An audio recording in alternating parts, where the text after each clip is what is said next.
Convenhamos, um dos mais conhecidos vilões da história de super-heróis é extremamente problemático do ponto de vista da formação moral e da influência macabra que pode ter sobre indivíduos solitários e socialmente desajustados que se identifiquem com o protagonista, ou sobre jovens impressionáveis de miolo mole e índole revoltosa. Se considerarmos a função eminentemente educativa que a arte deveria ter, segundo Platão e toda a filosofia cristã, trata-se de um filme contraproducente e com alto potencial de deformação das consciências.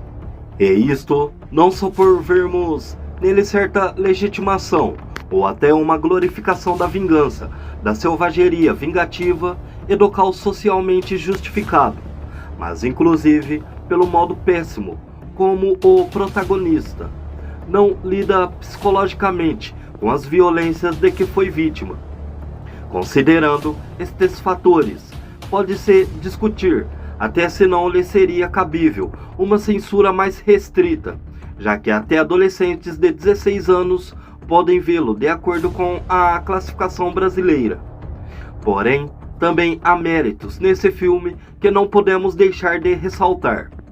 Coringa expõe tragédias humanas, mazelas sociais e dramas pessoais infelizmente nada incomuns nas classes mais baixas, como a negligência parental e o abuso doméstico de menores, e até de segmentos não necessariamente pobres, como os incels, revoltados do mundo corporativo, e os portadores de deficiências, que entravam o seu progresso no mercado de trabalho ou nos relacionamentos sociais. Esta exposição é feita pelo longa-metragem de Todd Phillips, com uma crueza até bastante competente. Ele escancara a banalidade do mal, resgatando aqui um conceito de Arendt, que se retroalimenta no submundo em expansão dos filhos problemáticos, de mães solteiras, pobres e mentalmente desequilibradas. Raramente nós paramos para conhecer ou refletir sobre a vida dos Fleck do mundo real. Nesta mesma noite, eu conversava com uma família carente que pedia esmolas numa rua central de Curitiba, e o pai me contou que ele não havia deixado as filhas pequenas em casa, preferindo trazê-las consigo, ainda que expondo-as parcialmente ao frio e à chuva, por medo de um molestador de crianças que vive num barraco praticamente anexo ao deles. Na mesma hora, me lembrei do filme, mesmo que não sejamos tão abastados e elitizados como o círculo de Thomas Wayne. Nós raramente nos preocupamos com as misérias dessa gente, e o filme tem pelo menos o mérito de nos lembrar do quanto somos alheios aos pequenos infernos da periferia e o quanto cada um deles pode converter-se em uma verdadeira incubadora do mal. Eles podem ser catalisadores até de convulsões sociais mais amplas, que podem inclusive afetar aqueles que vivem confortáveis e tranquilos em nossas bolhas distantes daquelas realidades. Não é uma leitura sociológica marxista. O que o filme faz seria se ele tivesse de fato jogado toda a culpa da deplorável e trágica vida do protagonista nas costas do bilionário Wayne. Mas acaba não o fazendo. Em vez disso, ele apenas exibe o que vários relatos dos livros de Theodore Darwin, colhidos de suas experiências clínicas como psiquiatria da lower class, também apresentam uma realidade marginal permeada de escolhas miseráveis e desgraças em série, cuja insalubridade e horror só são conhecidos fora dela por alguns profissionais das áreas de saúde, segurança pública e do serviço social.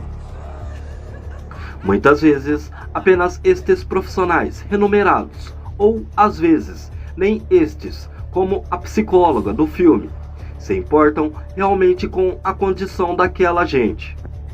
É uma crítica social contundente e certeira que o filme faz, considerando o aspecto mais prático e externo da caridade cristã. Convém inclusive que nós, católicos, vistamos esta carapuça que o filme nos oferece e retomemos o exortativo capítulo 25 do Evangelho de São Mateus, a fim de nos lembrarmos que só o combate intelectual pela verdade e a piedade pessoal não bastarão para nos salvar.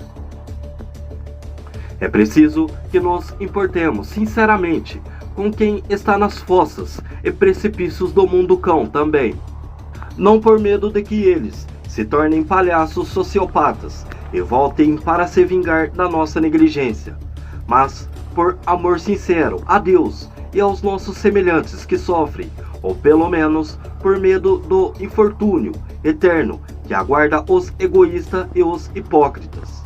No Evangelho, sobre o pobre ulcerado Lázaro e o rico epulão mesquinho, que se lixava para a situação do indigente, não precisamos, evidentemente, voltar toda a nossa vida, ou todo o nosso apostolado, só para tentar sanar os males de pessoas que, em diversos casos, nem querem ser de fato ajudadas, mas se, ao menos, não procuramos nos importar e oferecer auxílio aos Lázaros e aos seus filhos que encontramos por aí ocasionalmente. Ai de nós! O Arthur Fleck, menino, há muitos nas nossas periferias. Talvez não tivesse se tornado o demoníaco Coringa. Não faltam equivalentes nas facções criminosas. Se pudesse ter conhecido pessoas que manifestassem por ele um verdadeiro amor, a verdadeira caridade de Cristo, se mesmo num acesso de fúria brutal, ele poupa a vida e até beija a cabeça do anão, que apenas tinha procurado ser legal com ele. Quanto bem, não lhe faria ter conhecido gigantes como Francisco de Assis, Vicente de Paulo, Teresa de Calcutá ou a Beata Dulce dos pobres. Quanto bem, nós não faríamos e nos esforçássemos para servir e fazer o mesmo, a 10ª parte do que fizeram esses gigantes. Se por um lado é detestável que certos setores eclesiais hoje enfoquem apenas nos aspectos mais práticos, externo e material da caridade católica, em detrimento das outras obrigações vinculadas a essa mesma caridade, sobretudo aquelas devidas diretamente ao próprio Deus. Por outro lado, também não é lícito nos abstermos do serviço mais corporal, prático e direto aos sofredores e necessitados, bem como aos nossos semelhantes, de um modo geral. Não é algo opcional, de que possamos simplesmente nos abster. A doutrina social da Igreja e a lista católica das obras de misericórdia corporais e espirituais nos recordam esta verdade. Esta última nos exorta basicamente a 1. Dar de comer a quem tem fome. 2. Dar de beber a quem tem sede. 3. Abrigar os peregrinos desabrigados. 4. Vestir os nus desagasalhados. 5. Assistir os enfermos. 6. Visitar os presídios. 7. Dar sepultura aos mortos. 8. Dar bons conselhos. 9. Ensinar os ignorantes. 10. Corrigir os que erram. 11. Consolar os tristes. 12. Perdoar as injúrias que nos são feitas. 13. Sofrer com paciência as fraquezas do próximo. 14. Rogar a Deus por vivos e defuntos. Há uma frase atribuída geralmente ao Bento XVI, que diz que a Igreja existe inclusive para deter o avanço do inferno sobre a terra.